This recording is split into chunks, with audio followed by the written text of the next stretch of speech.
안녕하십니까? 자, 이번에는 2016년도 제18회 경비지도사 제2차 경비업법 기출문제 해설 강의로 뵙게 된 송광호입니다. 여러분들이 일단 2016년도 18회 경비업법 이 지도사에 있어서 경비업법 기출문제는 전체적으로 봤을 때 난이도는 그렇게 높지 않았습니다. 그래서 중하급 정도의 아주 평이한 난이도로 출제가 되었습니다.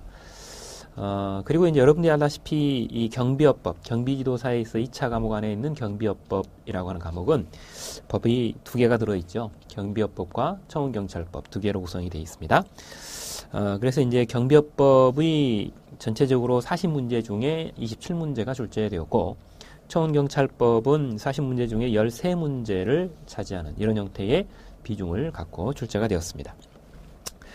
여기 문제의 특징을 전체적으로 보면 단답형 문제나 단순 암기형 문제가 상당 부분을 차지합니다.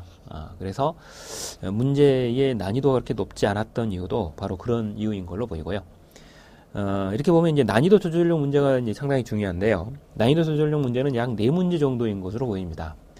그래서 90점 이상 고득점을 하시고 다 맞을 가능성에 좀 줄이기 위한 이런 문제들이 약간 들어있었던 그런 패턴입니다. 그래서 의외로 다 맞는 분들도 꽤 있을 것으로 이렇게 보고요. 그리고 이제 90점 이상자들이 상당히 많다 이렇게 보시면 좋겠습니다. 그렇기 때문에 이제 결과적으로 보면 수험 대책으로는 아시다시피 경비업법과 청원경찰법 조문에서만 출제가 됩니다. 물론 별표까지 다 포함해서요. 그렇기 때문에 조문을 꼼꼼하게 복습을 하시고 조문을 암기하셔야 되는 그런 부분이 주된 이제 수험 대책이 될 거고, 두 번째로는 기출문제가 출제되었던 부분에서 또다시 출제가 되고 있는 그런 패턴입니다. 그런데 똑같은 문제를 또 출제하는 것은 아니기 때문에 문제를 출제하는 그 포인트는 같지 않습니다. 그렇게 되면 결과적으로 기출문제를 가지고 공부를 하시되 기출문제가 출제되었던 문제에 해당된 조문을 꼼꼼하게 더 공부를 하셔야 지금 현재 이 경비지도사 2차 시험에 해당이 되는 경비업법을 고득점 내지는 만점을 맞을 수 있다, 이렇게 볼 수 있겠습니다. 자, 그러면 이제 전체적인 기출문제 분석으로 한번 들어가 보도록 하는데요. 이 경비업법을 보시게 되면 여러 가지 부분으로 세분화되어 있죠. 제일 첫 번째는 이제 경비업의 일단 전반적인 서론 부분인데요. 개념이라거나 뭐 이런 것들이 들어있는 부분이죠. 그래서 일단은 주요 개념하고 신고사항 같은 이런 부분들이 아주 간단하게 출제가 되었습니다. 두 번째는 이제 경비원 파트입니다. 이 경비원 파트는 아주 평이한 난이도부터 상급 난이도까지 이렇게 골고루 분포가 되어서 출제가 되었습니다. 그래서 가장 많은 출제 문제를 갖고 있는 부분 중에 하나가 경비원입니다. 4문제 정도가 출제가 되었는데요. 교육이나 장비, 그리고 이제 요즘에 특히 중요시되고 있는 이 범죄 경력 조회를 통한 결격 사유를 가려내는 이런 부분들의 문제, 그리고 이제 경비원 명부나 배치 허가와 같은 이런 부분들의 문제가 주로 출제가 되었습니다. 그리고 이제 경비업자와 관련된 문제죠. 이 경비업자와 관련된 부분도 가장 최근에 박힌 조문 중에 하나가 경비업 법인의 임원 결격 사유입니다. 이런 부분들. 그리고 이제 계획경비업이나 같은 이런 부분들이 출제가 되는데, 특히 이제 계획경비업 분야에서 출제가 좀 많은 그런 형태입니다. 그리고 이제 경비지도사이죠.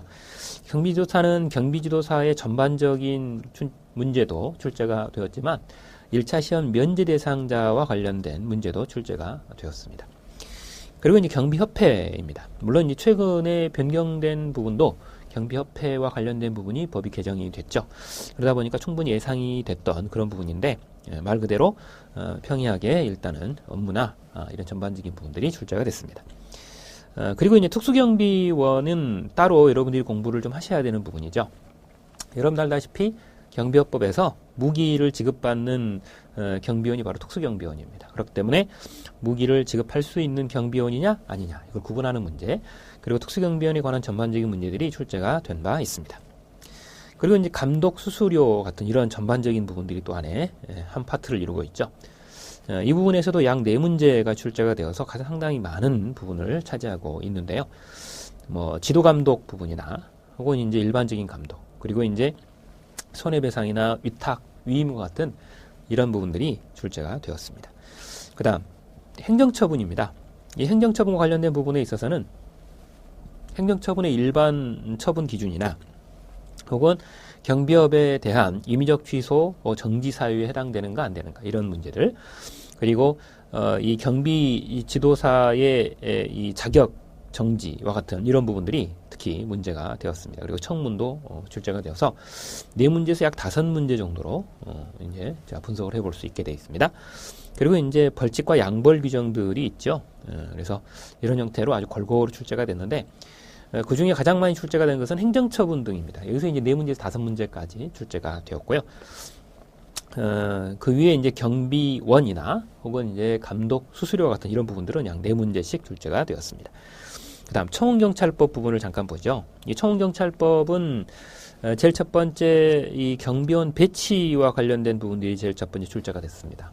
그리고 두 번째는 이제 청운경찰의 임원 임용이나 면직과 같은 이런 부분들이죠. 이제 청운경찰에서 가장 민감한 부분 중에 하나가 바로 이 임용이나 면직이죠. 그래서 3문제가 출제가 되었는데, 주로 이제 교육과 관련된 부분들이 주로 많이 나왔습니다. 그리고 이제 임용 과정의 전반적인 그 흐름을 묻는 문제도 출제가 되었는데, 이 교육 과목 관련이나 수험 시간 이런 부분들이 아주 세세하게 출제가 되어서 전부 다 암기를 하지 않았다면 틀릴 수도 있는 그런 형태의 문제로 출제가 됐습니다. 그 다음 청운경찰의 복무가 있습니다. 이건 옷에 대한 문제가 출제가 되었고요. 그 다음 상벌 부분입니다. 벌칙과 징계의 종류에 대해서 출제가 되었죠. 그래서 이제 이 벌칙이나 징계의 종류 관련 부분들은 이제 시험 문제가 예전부터 출제가 자주 되던 그런 부분인데다가 이번에도 난이도가 그렇게 높지 않게 출제가 되었습니다. 그 다음 청운경찰의 무기관리 부분인데요. 이것도 청운경찰의 가장 주된 특징 중에 하나가 이제 무기를 사용한다라고 하는 것인데, 그래서 무기 탄약의 지고 관련된 부분이나 무기관리 수칙과 관련된 부분들이 일단 출제가 되었습니다.